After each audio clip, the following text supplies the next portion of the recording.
Voici le petit Robert Kiyosaki. Il a deux pères. Le premier a fait de grandes études, il est docteur, le deuxième n'a pas passé la quatrième. Les deux ont un bon salaire, mais l'un des deux aura des difficultés financières toute sa vie et laissera derrière lui de lourdes dettes à ses descendants. L'autre va devenir l'un des hommes les plus riches d'Hawaï et laissera un héritage de plusieurs dizaines de millions de dollars à sa famille. Dans ce livre, Kiyosaki va nous exposer les différents points de vue de ces deux pères. Tous les deux sont d'accord sur le fait que l'éducation joue un rôle primordial dans la vie. L'un est persuadé que les grandes études sont incontournables, l'autre pense que devenir financièrement intelligent va permettre au petit Kiyosaki de devenir riche. Le problème avec l'éducation financière est que c'est une matière qui n'est pas enseignée à l'école, mais à la maison, avec la famille.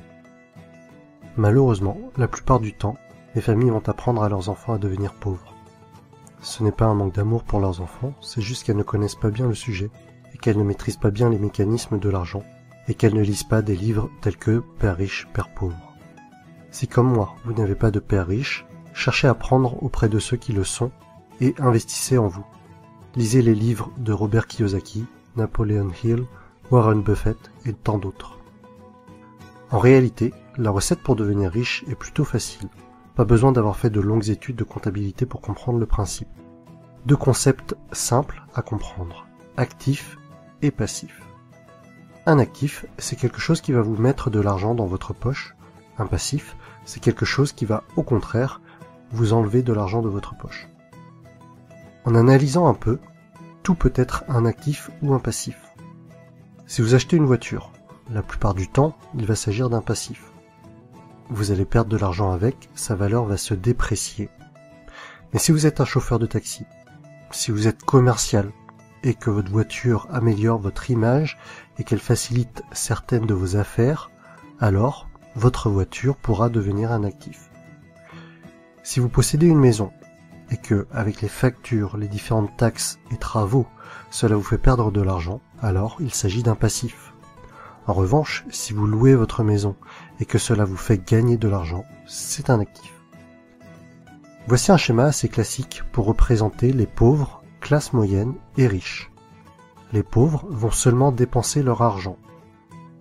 On ne distinguera ni de passif ni d'actif, mais seulement des achats quotidiens pour vivre. Les classes moyennes vont également avoir des dépenses, peut-être un peu plus importantes que les pauvres.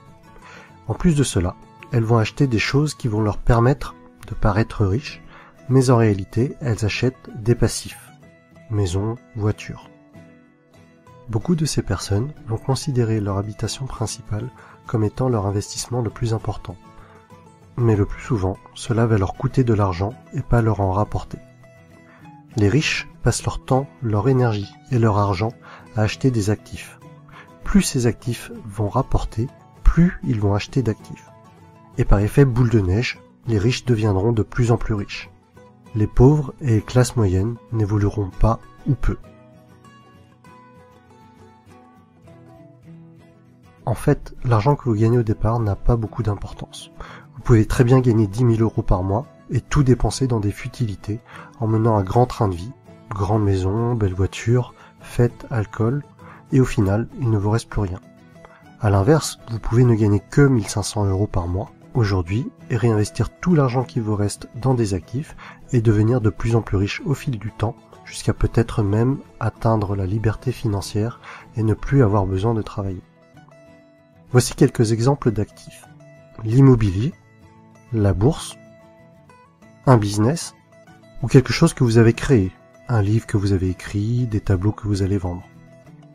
Alors oui, dans la tête de nombreuses personnes, investir dans l'immobilier, dans un business, acheter des actions, c'est parfois risqué et vous pouvez perdre de l'argent.